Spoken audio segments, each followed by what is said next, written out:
मां शारदे को प्रणाम करता हूं। उपस्थित आज बड़े दिग्गज कवियों की टीम को सादर प्रणाम करता हूं। लीजिए, आपको मेले की कुछ घटनाएं से जोड़ता हूं।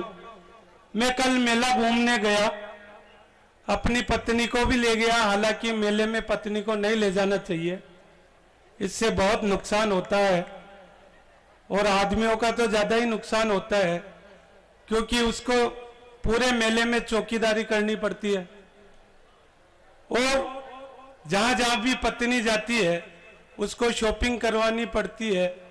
ये सत्तू सीडी साउंड वाला, ये बिल्कुल बोर्डिंग हाउस के पास एक दुकान है, उसके एक कैसेट उसने भर दी। कैसेट पूरी पहले ही परमानेंट भर दी और कैसेट में जो बज रहा था तो वो प्रोडक्ट बेचने का कोई नाम नहीं आ रहा था, केवल इसने जो भरा वो ऐसे था, भाभी जी 10 रुपए में, भाभी जी 10 रुपए में।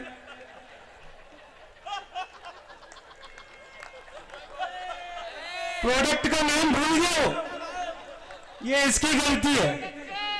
आपने नोट नहीं किया होगा, मैंने किया है। भाभी जी 10 रुपए में, भाभी जी 10 रुपए में। भैया साइड में हट, भाई साहब को देखने दे। भाभी जी 10 रुपए में। भैया साइड में हट, तू अभी बच्चा है, तेरे नाप की नहीं है। भाभी जी 10 रुपए में।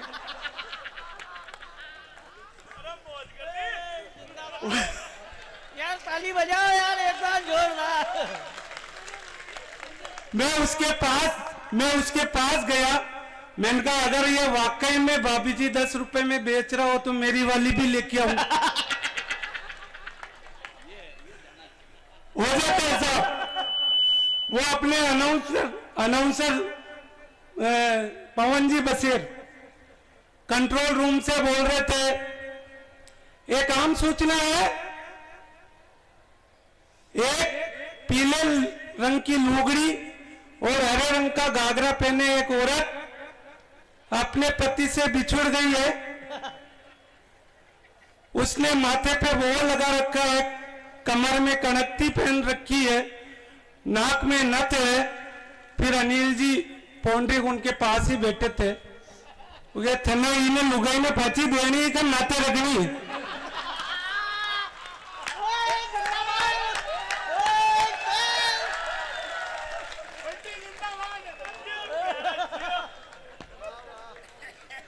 अथवा वर्णन क्या कर रही हो तुम? फिर तो भी पवन जी नहीं रुके, तो भी पवन जी नहीं रुके। इस महिला के हाथ में रामलाल की लुगाई गुदा हुआ है, रामलाल की लुगाई गुदा हुआ है। जो कहीं भी रामलाल आप मेरी आवाज सुन रहे हो, तुरंत अपनी लुगाई को ले जाओ। अब 10 रामलाल आके खड़े हो गए। जिंदाबाद जिंदाबाद बनते। 10 रामलाल आके खड़े हो गए।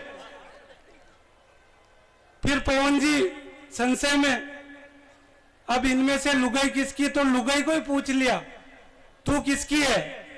तो उसने जिसका नाम बताया उसने मना कर दिया, मेरी नहीं है। तो पवन जी ने पूछा कि तेरी नहीं है तो तू क्यों आया है? कि मैं तो इसलिए आया हूं कोई डंकी हो तो मैं।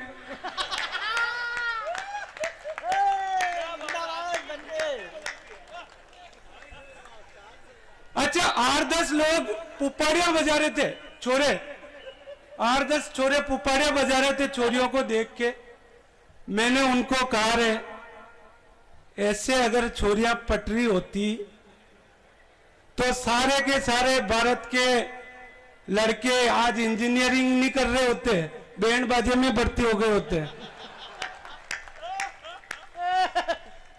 लीजिए, शुरू होता हूं मैं। मेरी पत्नी क्रिकेट मैच की इतनी शौकीन कि जब भी मैं घर जाता हूं वो क्रिकेट मैच में रमी रहती है। टीवी के सामने मिलती है, ये 100% गारंटी। मैं एक दिन घर गया, 10-15 मिनट मुझे आए हो गए, मैं उसके सामने घूम रहा था, उसको मेरे आने का पता ही नहीं। मैं सामने जाके बोला, रे मैं आ गया हूं, देख मैं कौन हूं। उसका टोटल क्रिकेट मैच में ध्यान, टीवी में ध्यान। मैं जोर से बोला, रे मैं आ गया हूं, मैं कौन हूं। वो बोली छक्का।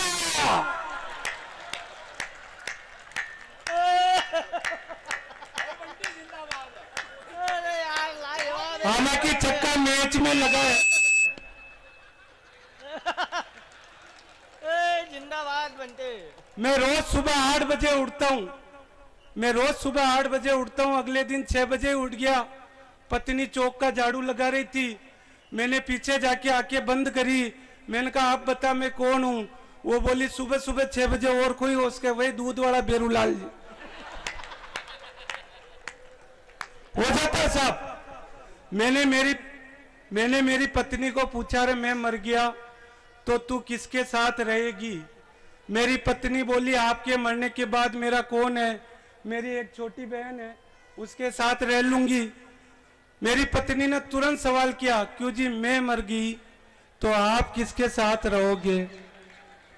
मैंने कहा तेरे मरने के बाद मेरा भी कौन है, वही तेरी।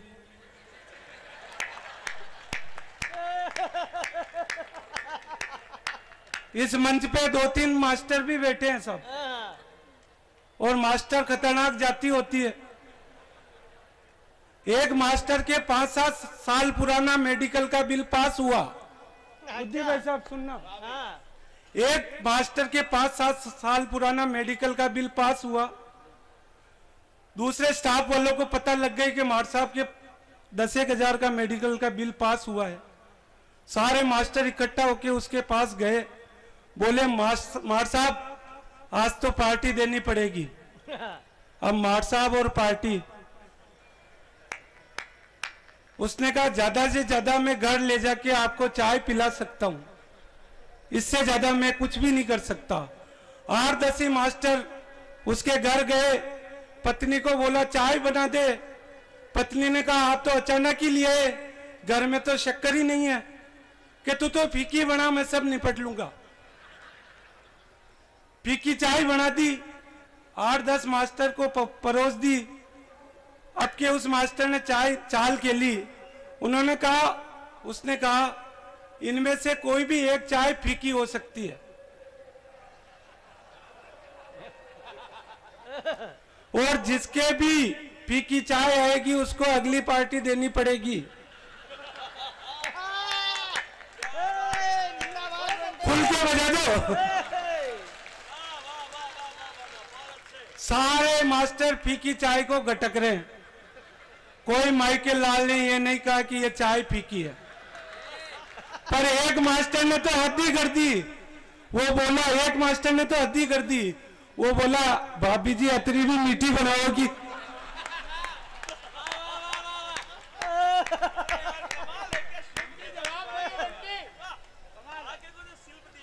वो सब एक नेताजी भाषण देने जा रहे थे।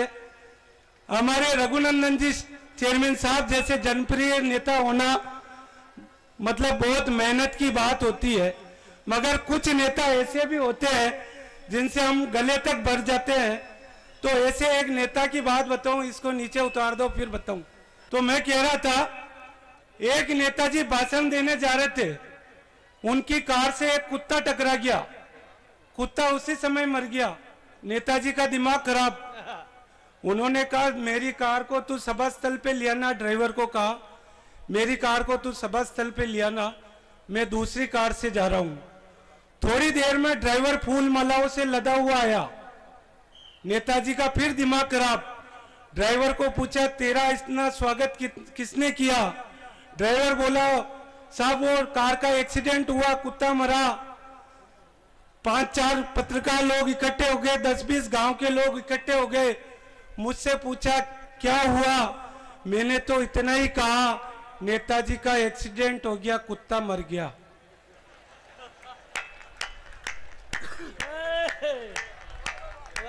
तो एक नेता को गुड़ से तोला।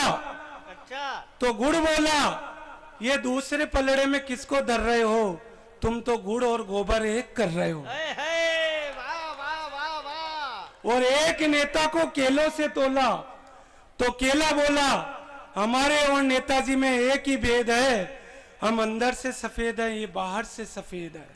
वाह, क्या व्यंग है। और एक नेता को सिक्कों से तोला, वो भी 10 को, जिन्हें आजकल कोई ले ही नहीं रहा।